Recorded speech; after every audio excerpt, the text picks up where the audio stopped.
What is going on, everyone? Welcome back to the channel. And one little question I want to pose to everybody out there: what do you think of fan-made films?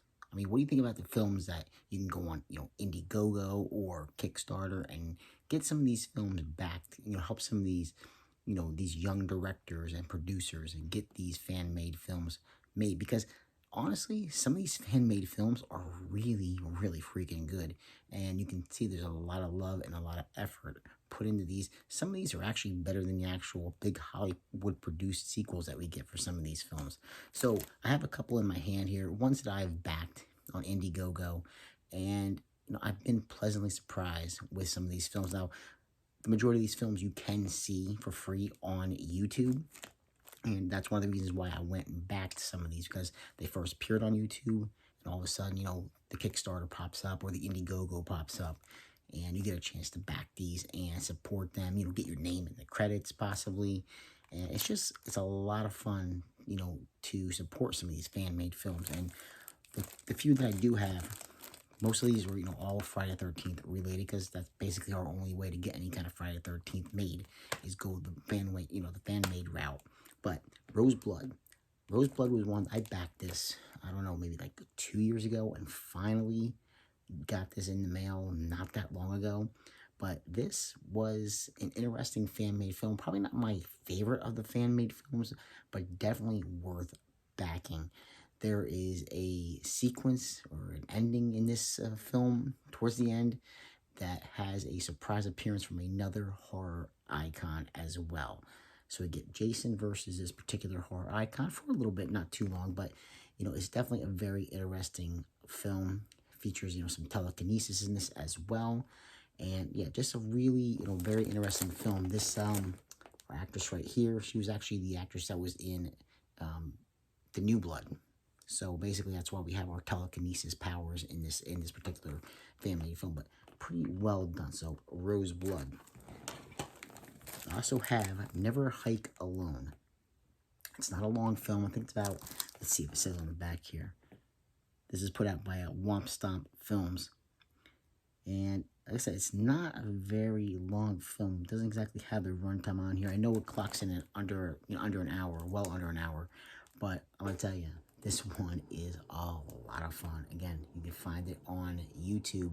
And there's a sequel being made, a bigger budget sequel being made, Never Hike Alone 2, which I do have backed. So yeah, I'm looking forward to getting that one when it finally gets finished and put out. But I had to go ahead and back this one. Still have it sealed. Want to keep it sealed. But yeah, really great fan-made film. Now, speaking of Never Hike Alone, we have Never Hike in the Snow. This is Jason in the Snow. And look at that image right there on the front.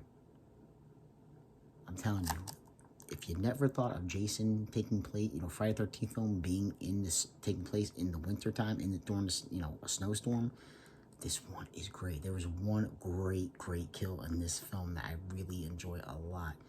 So again, another one that's on YouTube that I had to go ahead and back and pick this thing up. Actually, I missed out on the Kickstarters or Indiegogo, however the Womp Stomp Films ran for this one and Never Hike Alone, but they had these available on their website. But when the idea came out and they announced the sequel for Never Hike Alone 2, that one I definitely had to go ahead and back. So that one I did support and back that one. So yeah, this is a great follow-up to Never Hike Alone. And finally, Jason Rising. This is great. It's about an hour long, but wow. Let me tell you, this one is really well produced. Really well produced. And who do we have right here? Right here. Could that be one of our original Friday the 13th Final Girls? Yes, it is. And she makes an appearance in this film. Really well produced. They're all well produced films. So fan-made films are definitely something that's worth checking into. There's plenty. There's some great Batman fan-made films on YouTube as well. And some great Halloween films as well, with my favorite, good old Michael Myers on YouTube as well. So fan-made films are definitely, they're gaining a lot of steam, and they're a lot of fun, and there's just a lot of heart and a lot of soul being put in to those kind of films. So definitely worth checking out if you're looking for something a little bit different. See some of your, different interpretation of some of your favorites, definitely fan-made films are the way to go. So, like, subscribe, and comment if you have a chance, and I will catch you in another episode. Take care.